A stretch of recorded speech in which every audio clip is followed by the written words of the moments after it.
tous, alors aujourd'hui je propose un petit exercice sur les triangles semblables. Je t'invite donc à faire cet exercice, donc de mettre la vidéo en pause et lorsque tu auras terminé, de mettre la fonction play afin de pouvoir voir la correction avec les explications. Je suppose que tu as eu le temps de faire cet exercice, donc nous allons pouvoir corriger cela ensemble. Alors, on nous dit que les deux voiles de ce bateau sont des triangles rectangles semblables. On nous demande d'abord de calculer la hauteur de la grande voile et ensuite de calculer la hauteur de la petite voile. Donc, comment on cherche là? Pour la première question, on va chercher en fait la longueur du côté AC. Donc, ce qu'on va chercher ici, c'est comment on va faire. Comme tu peux le voir, on est déjà dans un triangle rectangle et on connaît deux longueurs. Donc, automatiquement, on va devoir utiliser le théorème de Pythagore. Donc, on va pouvoir mettre tout ça en place. Donc, on va pouvoir faire notre raisonnement. Alors, on sait que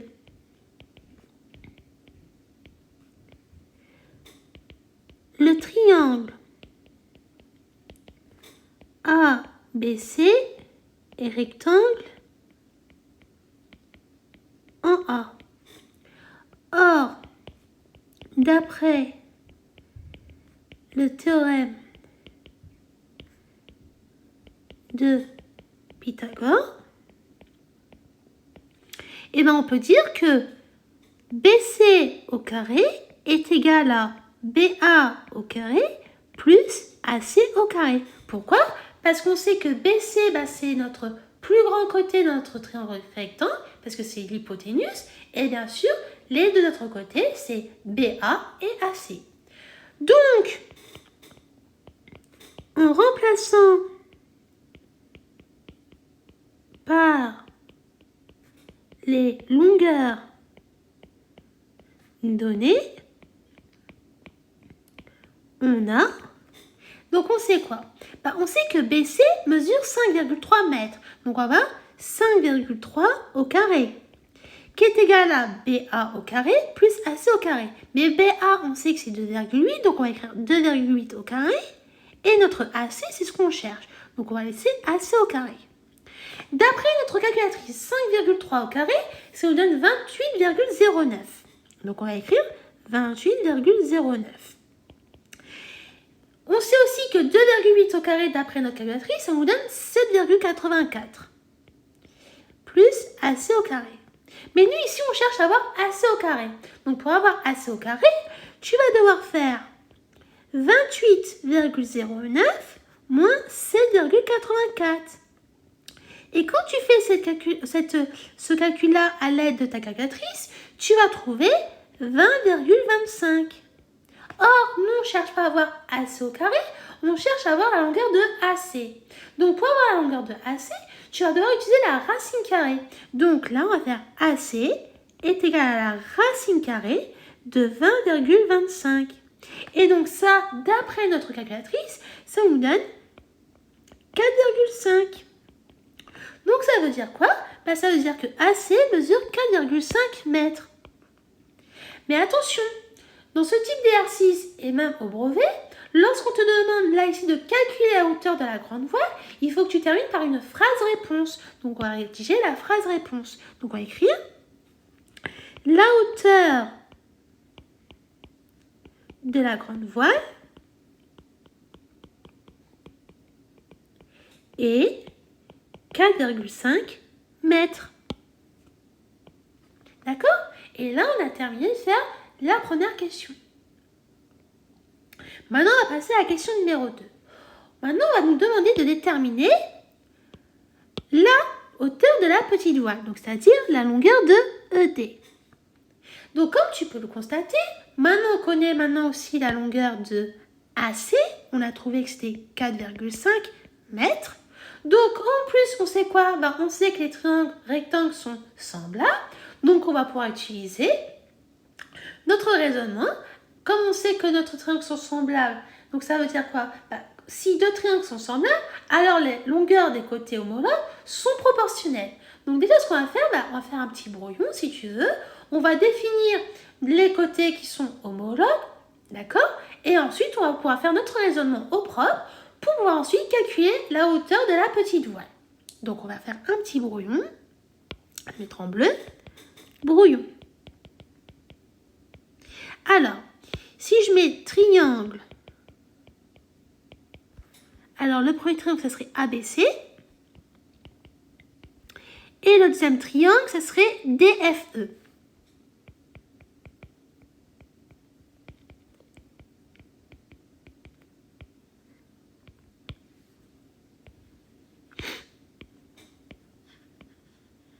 Alors, on remarque quoi?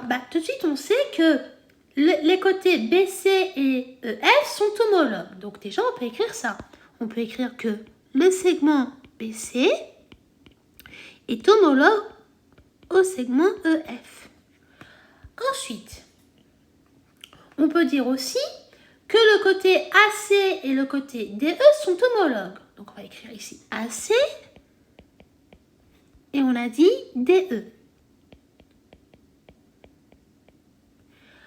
Ensuite, comme tu peux conclure, qu'est-ce qui nous reste? C'est les côtés AB et DF. Donc là, on va mettre AB et ici DF. Donc grâce à ce brouillon-là, maintenant on va pouvoir rédiger tout ça au propre avec la propriété et nos rapports. Donc, on va rédiger. On sait que les triangles ABC et DFE sont semblables. Or, si deux triangles sont semblables, alors les longueurs des côtés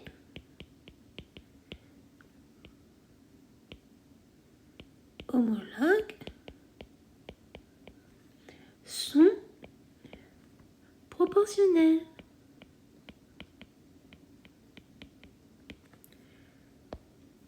Donc, et là, on peut écrire les rapports. Donc, grâce à notre petit brouillon, on peut dire que BC sur EF, c'est égal à AC sur DE, qui est égal à AB sur DF. Et donc là, si on remplace par les longueurs données, ça va nous donner quoi? En remplaçant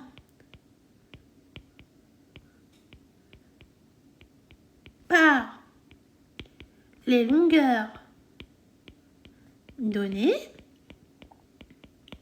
on a... Donc, est-ce qu'on connaît la longueur de BC?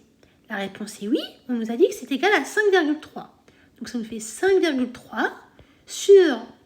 Est-ce qu'on connaît la longueur de EF? Non. Donc, on va laisser EF, qui est égal à la longueur de AC. D'après la question précédente, on sait que c'est 4,5. Est-ce qu'on connaît la longueur de DE? Je ne pense pas parce que c'est la longueur qu'on cherche. Qui est égale à la longueur de AB. AB, on sait que c'est 2,8 sur la longueur de DF, on sait que c'est 2,4. Donc, comme là, on cherche à avoir la longueur de DE, en fait, on va utiliser l'égalité du produit en croix qui va nous dire quoi? Que 4,5 fois 2,4, c'est égal à 2,8 fois DE.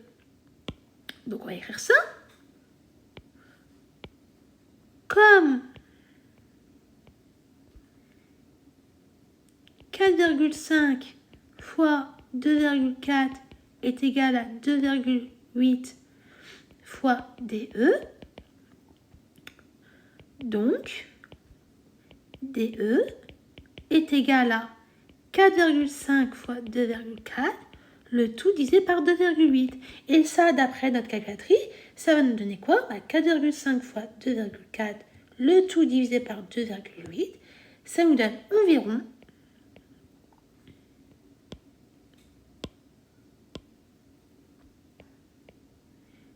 3,9 mètres. Donc bien sûr, là j'arrondis au 10e. Voilà, donc comme tu as pu constater, on a fait encore un raisonnement. Donc ici, pour faire une démonstration en géométrie, hein, c'est comme toujours, on fait d'abord on sait que, or, et donc on sait que tu vas énoncer les hypothèses qu'on t'a données dans l'énoncé. Donc comme ça, toutes les informations que tu as besoin pour faire ton raisonnement. Ensuite, lorsque tu dis or, là c'est dans cette étape-là que tu vas devoir citer une propriété de ton cours pour justifier ensuite ta conclusion. Et ta conclusion, c'est le donc. Voilà, donc j'espère que toutes les explications que j'ai pu te donner ont été claires pour toi. Je t'invite vraiment à refaire cet exercice et je te dis donc à bientôt et au revoir.